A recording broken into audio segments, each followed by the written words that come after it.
Peraí que eu já vou começar o YouTube ali. Vou abrir lá no YouTube, tá bom?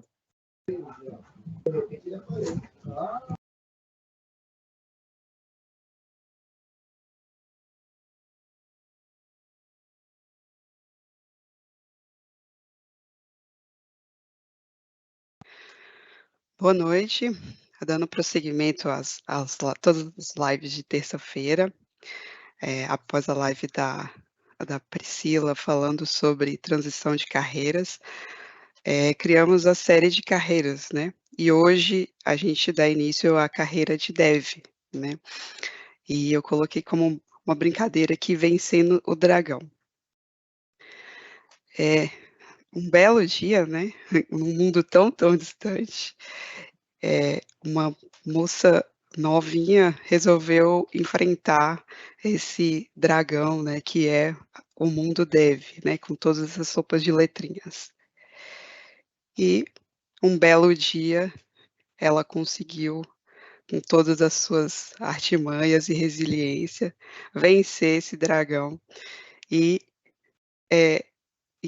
entendendo, né, todo o que se passa na carreira Dev e desenvolvendo e conseguindo se relacionar bem, né, com esse moço, com todas as suas dificuldades. E hoje eu estou aqui para apresentar para vocês, né, o que seria, o que é a carreira Dev, o que todos os objetivos por trás, né, como eu começo a estudar, qual é o tipo de certificação que eu tenho que ter, todas as dúvidas que surgem, né, sobre a carreira Dev. Então, você sabe o que um Dev faz, né? Todo mundo se pergunta o que um desenvolvedor faz. Normalmente, todo mundo acha que é só desenvolver software, só escovar byte, né? Só trabalhar com código-fonte, mas não é apenas isso, né? Além de desenvolver aplicativos, né, desenvolver código-fonte, a gente também cuida de manutenção de software, né? A gente colabora em equipe, ensinando e aprendendo com os nossos colegas de trabalho, né? A gente resolve problemas, assim, identifica os problemas e busca a melhor resolução para poder solucioná-los. A gente faz atualização dos projetos, né, então a gente sempre está ali verificando o que pode ser melhorado naquele aplicativo, naquela solução, conversando com o usuário, né, buscando uma melhor solução para todos os problemas que podem surgir. A gente também sempre está atrás de inovação, né, a gente busca várias maneiras de melhorar e de otimizar o software com tudo que há de novo no mercado, né. A gente faz testes, né, para garantir uma qualidade do software que a gente desenvolve, teste de qualidade, teste de caixa preta, caixa branca, né, então tudo que está ali em torno de pra trazer uma melhor experiência para o usuário, a gente também realiza, né. E a gente sempre tem que buscar um aprendizado contínuo, porque todo dia surge uma nova biblioteca, surge uma nova linguagem, então se a gente não se manter atualizado, a gente não entrega um produto de qualidade e a gente não consegue seguir adiante nessa carreira, né. E quais são essas carreiras, né? Quais são as carreiras de um desenvolvedor, que um desenvolvedor pode desempenhar? Ele pode ser um desenvolvedor front-end, que é responsável por criar as interfaces de um aplicativo, trabalha em conjunto com um CX, né, com o pessoal da área de UX e CX, de acessibilidade.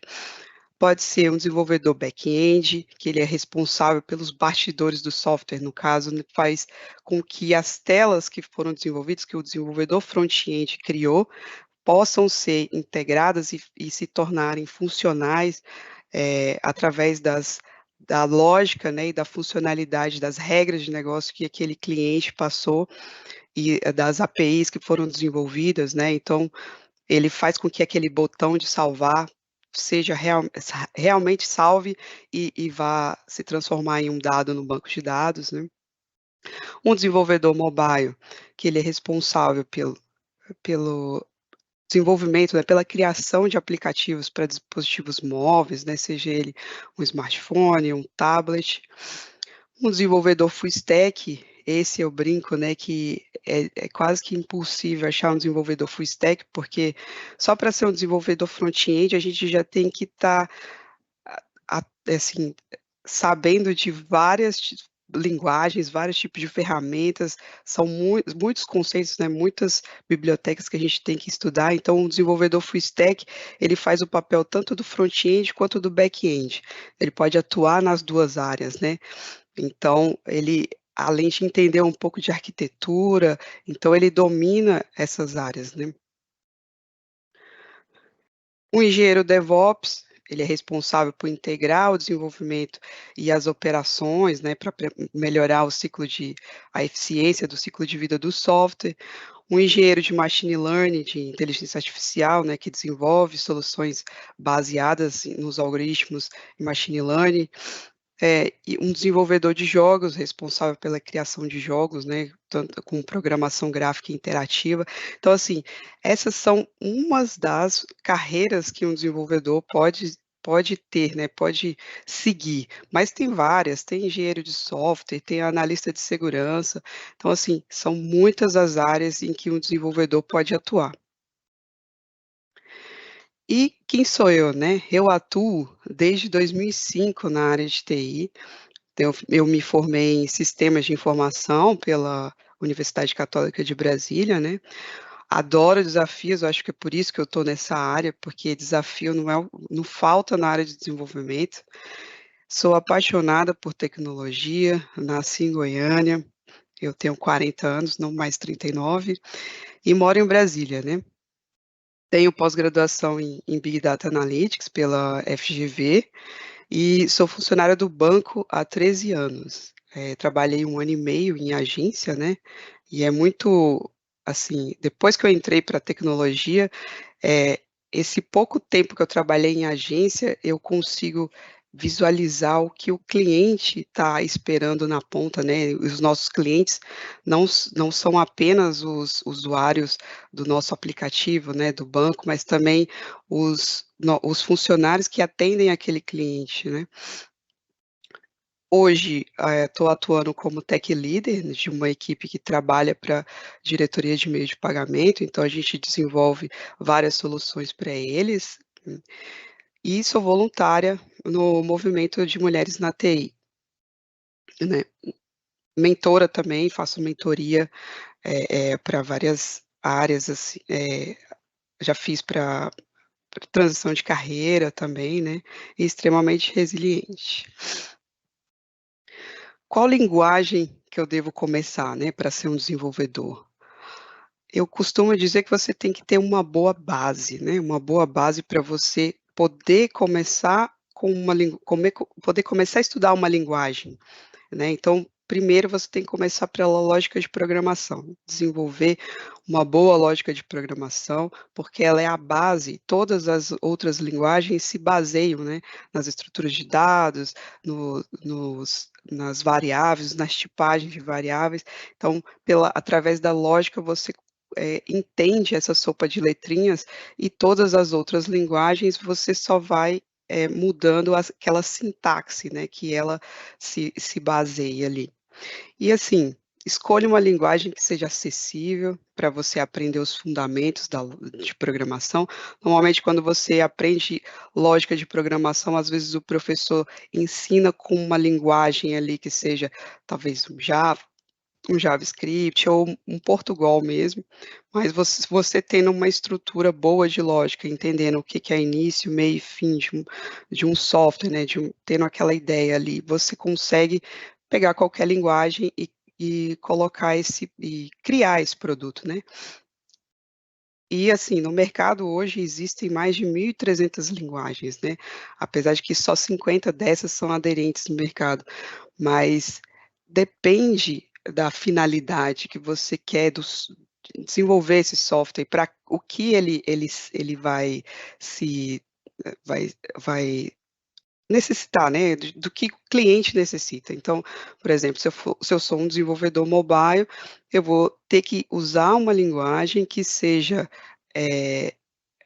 aderente àquele aplicativo que vai ser executado num tablet, num smartphone, então eu tenho que saber qual tipo de linguagem eu tenho que utilizar. E não tem uma linguagem ideal, se você não tem um contexto se você tem um contexto genérico, né, então tudo depende da sua finalidade.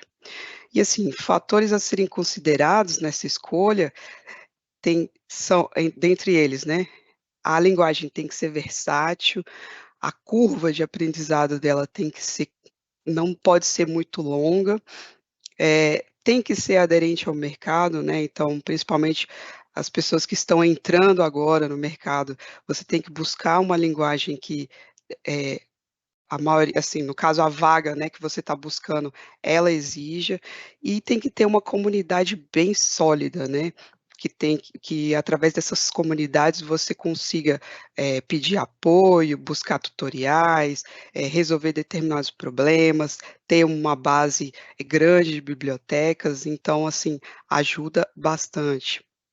E tem que estar aberto ao aprendizado, né, você sempre tem que estar se, eh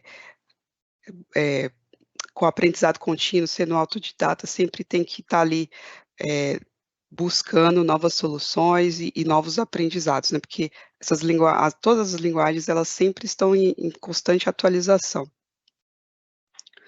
E aqui um gráfico que mostra, né, do GitHub, tirado do GitHub, que mostra as principais linguagens utilizadas em 2023, com base nos projetos, né, que estão hospedados no GitHub. Então, JavaScript é a primeira, né, que tem mais projetos sendo desenvolvidos, seguido de Python, seguido de TypeScript e de Java, né, e dentre as outras, como C#, C++, PHP, né. E quais ferramentas eu posso utilizar, né? Eu escolhi JavaScript, por exemplo. Quais ferramentas eu tenho, qual ferramental eu tenho para desenvolver em JavaScript, por exemplo? Eu tenho as IDEs, né, que são, eh aplicativos ambientes integrados de desenvolvimento, né, então, através das IDEs eu consigo ter um compilador, um controle de versão, então ela é uma ferramenta que auxilia bastante o desenvolvimento, auxilia bastante o desenvolvedor e ajuda muito, né.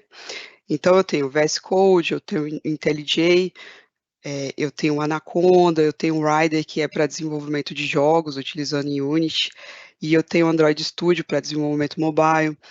Tem os controladores de versões que eu posso utilizar tanto o Git quanto o Mercurial ou SVN. Eu tenho assistentes de inteligência artificial para as IDEs, né, que são o famoso Copilot do GitHub, o IA Assistant que é que é utilizado no IntelliJ, né, o Duet AI que é do Google, né, que eles lançaram umas atualizações agora. Para testes, por exemplo, testes de API, eu tenho o Postman, testes para desenvolvimento, testes para aplicativos utilizando o React, eu tenho o Jest, utilizando o Angular, eu tenho o Jasmine, utilizando o Java, eu tenho o JUnit, e uma base de um site, né, para eu poder solucionar determinadas dúvidas, né, procurar soluções, né, ali, eu tenho o Stack Overflow, que ele é um site bastante famoso de perguntas e respostas, onde a gente costuma, se utilizar, né, não tanto hoje, eu digo por mim, né, que eu estou utilizando, assim, bastante o o ChatGPT, né, ele ajuda também no nosso desenvolvimento ali com o Copilot, mas eu ainda continuo usando o Stack Overflow para me auxiliar em determinados problemas que venham a surgir no desenvolvimento do software. E o que eu estudo, né, por onde eu começo, assim, como é que eu estudo para ser um desenvolvedor, ou, né, um desenvolvedor determin de primeiro você tem que escolher qual carreira que você vai, começar, né. Então, para cada carreira eu tenho um roadmap de estudos. Então, por exemplo, se eu escolhi front-end, eu tenho que começar por determinadas linguagens, tipo, tenho que começar por HTML, começar por CSS, depois eu tenho que utilizar um controle de versão para os meus projetos, que é o Git, né? E se utilizar de um modelo de aprendizado que é baseado, né, um modelo de aprendizado baseado em projetos, que seria assim,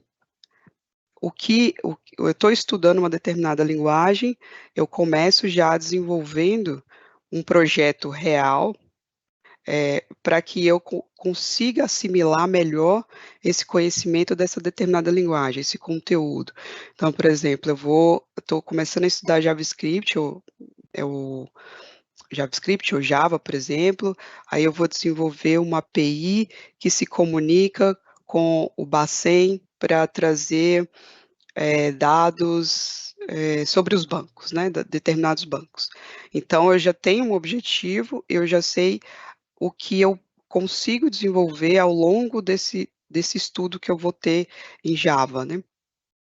Revisar sempre esse conteúdo, não é que você conseguiu aprender Java ou aprendeu a base ali de desenvolvimento em Java, que você não vai voltar lá e revisar, como eu faço como eu faço um laço de repetição, como eu consigo criar uma collection, como eu utilizo essa collection. Então, assim, você sempre vai ali, vai buscar, vai revisar e sempre, pegando as atualizações, né, aprendendo sempre coisas novas. Aumentar esse grau de dificuldade, então, você está fazendo um bootcamp, por exemplo, ele é um bootcamp para iniciante, vamos supor, e ali tem exercícios bem, simples. Então, você conseguiu terminar, você conseguiu fazer aquele exercício, aumenta o grau de dificuldade daquele exercício, até mesmo para você assimilar melhor essa linguagem, e você melhorar até mesmo a sua lógica para conseguir encontrar aquela solução, né. E pratique. Quanto mais você praticar, mais você vai conseguir entender aquela linguagem, mais você vai conseguir, ter experiência, né, naquela linguagem. Aqui eu cito um site bastante interessante chamado roadmap.sh. Ele traz roadmaps das carreiras dev, não só das carreiras dev também, como de linguagens, né.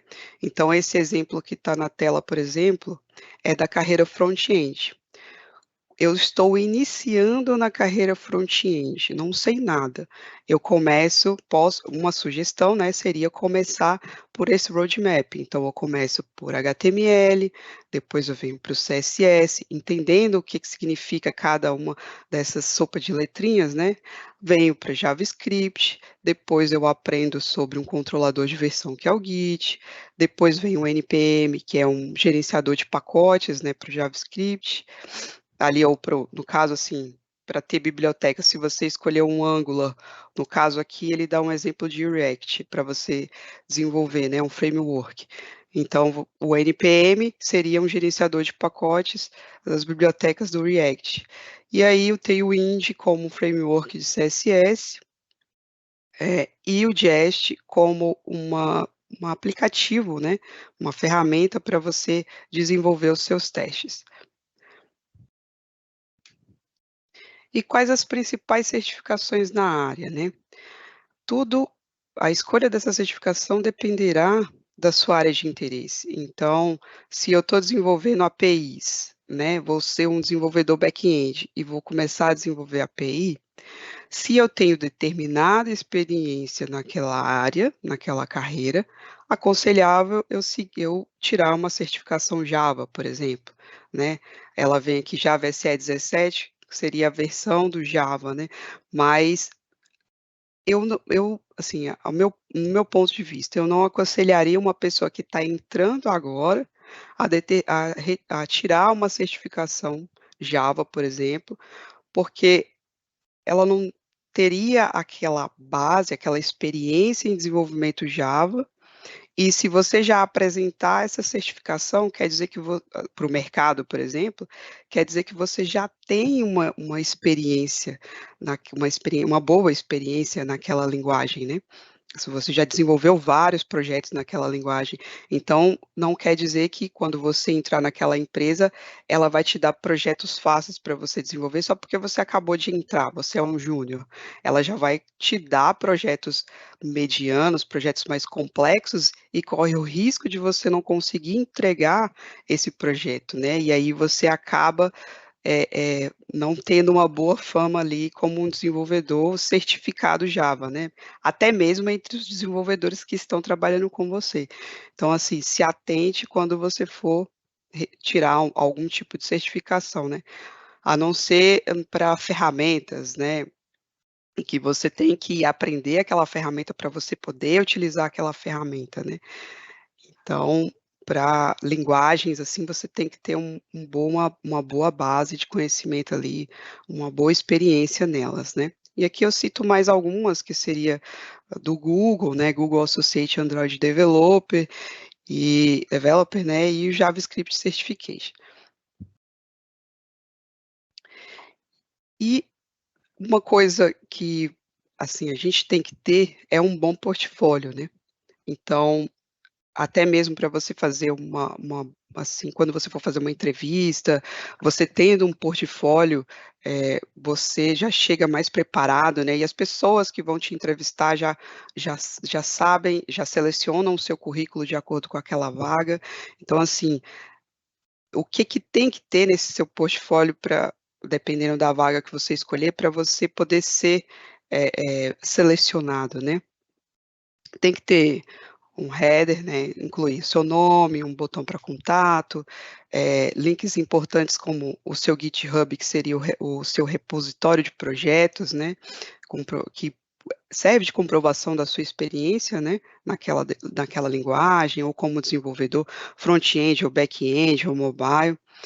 O seu LinkedIn também, né, projetos que você já fez, uma breve introdução sobre você, né, com quais tecnologias você trabalha, ou em quais empresas você já trabalhou, os seus projetos, né, não precisa colocar todos os projetos que você já fez ao longo da sua carreira, né, você pode colocar 5, assim, a foto de cada um deles, uma breve descrição, né, dessa solução, o que que esse projeto resolve, né. Eh, Colocar formas de contato, né, como seu e-mail, às vezes celular, às vezes seu LinkedIn, né, para as pessoas poderem te contactar.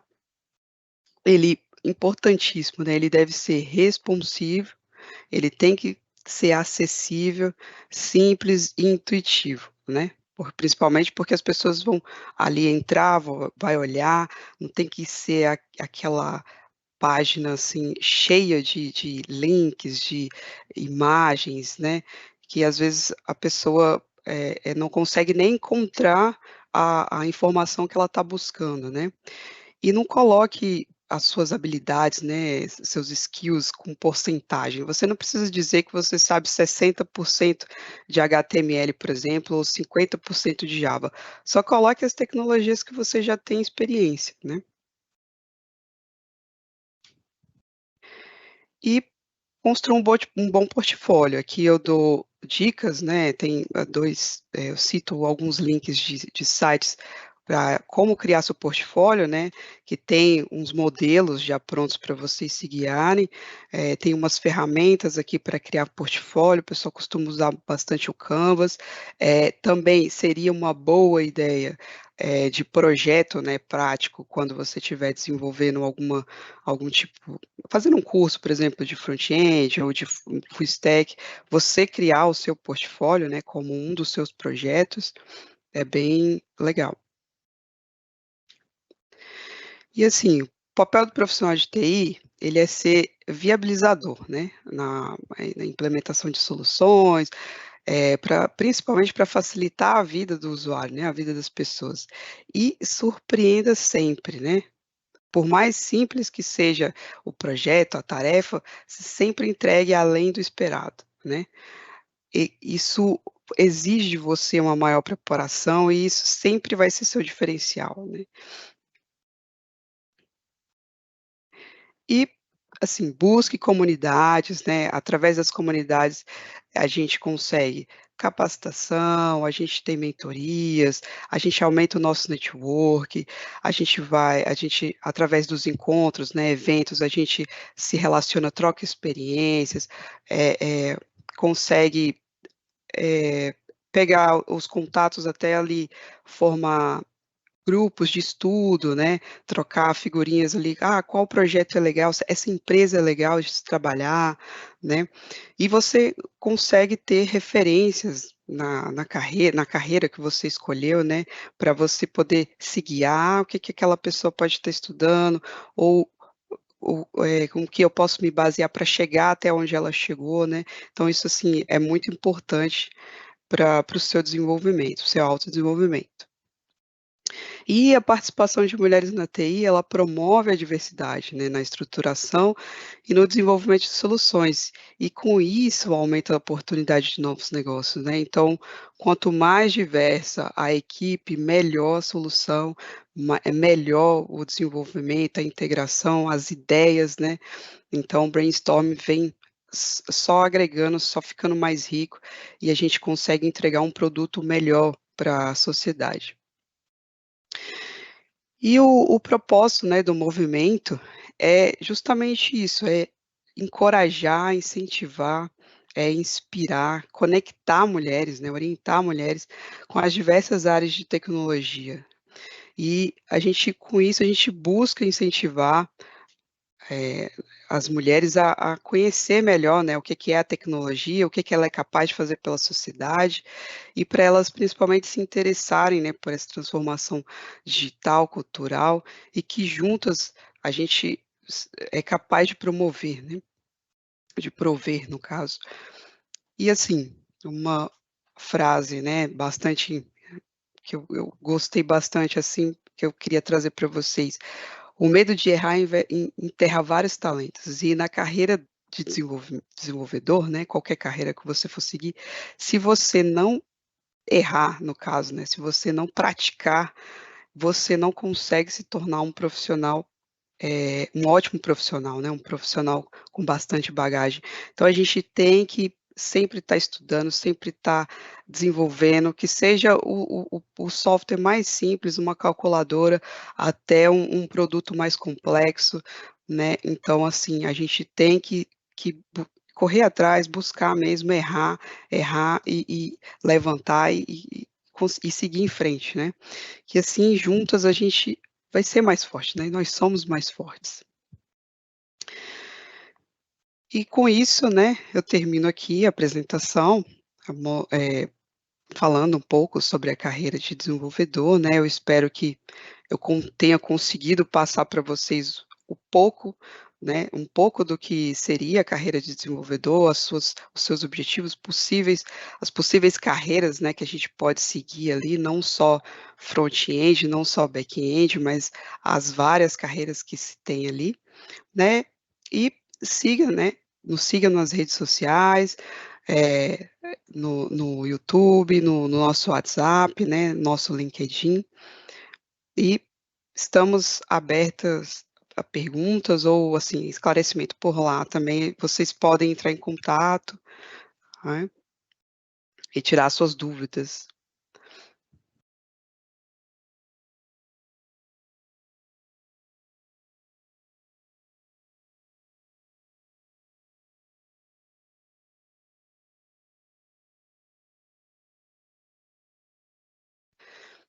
Então, uma pergunta que fizeram aqui, seria, qual conselho você dá para quem está começando e ainda não tem portfólio? Buscar através, por exemplo, do World Map. O World Map, ele tem mostra, né, quais conhecimentos você tem que ter na carreira, e no final do site, assim, daquele World Map, ele te dá vários, eh, vários links e vários exercícios que você pode criar, você pode desenvolver. Esses exercícios já é um bom passo para você começar, e o portfólio você pode, seria o seu currículo, o seu próprio currículo, você criar ele no Canvas, melhorar ele ali no Canvas, ou fazer uma página mesmo ali no GitHub, pode ser também. Você pode, criar através de um curso, você faz um bootcamp front-end, você cria ali o seu portfólio e se utiliza do GitHub para ter o seu, eh vamos dizer, o seu repositório, né, de projetos, e coloque esse link desse repositório de projetos nesse seu, portfólio.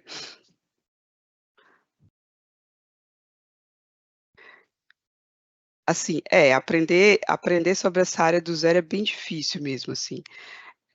Mas uma coisa que eu consegui, né, eu consegui me desenvolver, foi através das referências das comunidades, foi conversando mesmo com as pessoas que já sabiam, foi praticando, né, por exemplo, eu comecei um curso de Angular e através desse curso teve vários exemplos, eu fui fazendo esses exemplos, aí eu fui dominando a linguagem, através, dos exemplos, eu fui nas comunidades, eu fui pedindo auxílio para melhorar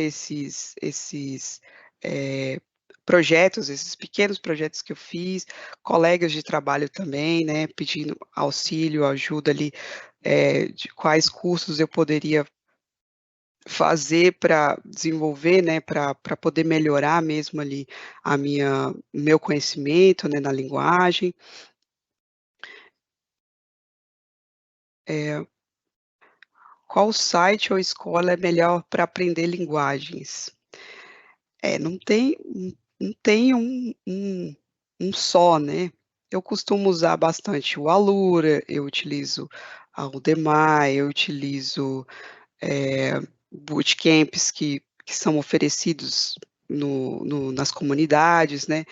Tem tem várias comunidades femininas que têm os seus programas de mentoria, tem programas de bootcamp, né, a mentoria é bem legal, porque ela te dá um auxílio e te dá um norte do que você de como você começar, né, de como você seguir ali no seu plano de desenvolvimento individual.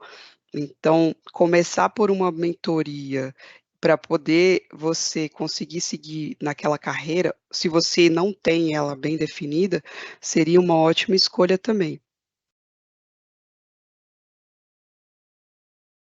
Qual a sugestão para capacitação em COBOL? Essa essa tem cursos, tem um curso, assim, legal que eu já vi no Alura, né, ensina, porque, assim, para mim, eu eu achei o COBOL, se você tem uma lógica muito boa, eu achei o COBOL bem simples de você aprender, né, porque ele é estruturado ali e é bem tranquilo, né, mas capacitação mesmo eu conheço a da Alura.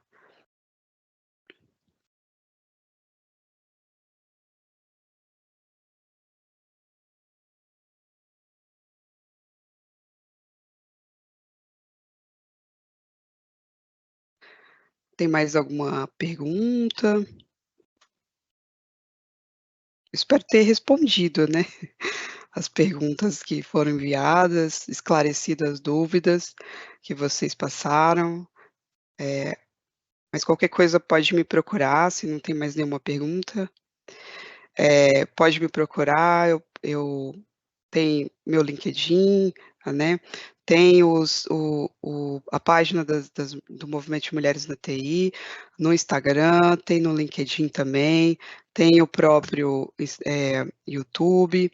A gente tem o nosso site também, que lá tem outros links, e vocês podem mandar, enviar perguntas, dúvidas, sugestões, para a gente. Tem o canal do WhatsApp, né, então por lá vocês podem enviar também, caso tenha mais dúvidas, e a gente passa o link também por lá, de outras comunidades ou tira suas dúvidas por lá também. E obrigada.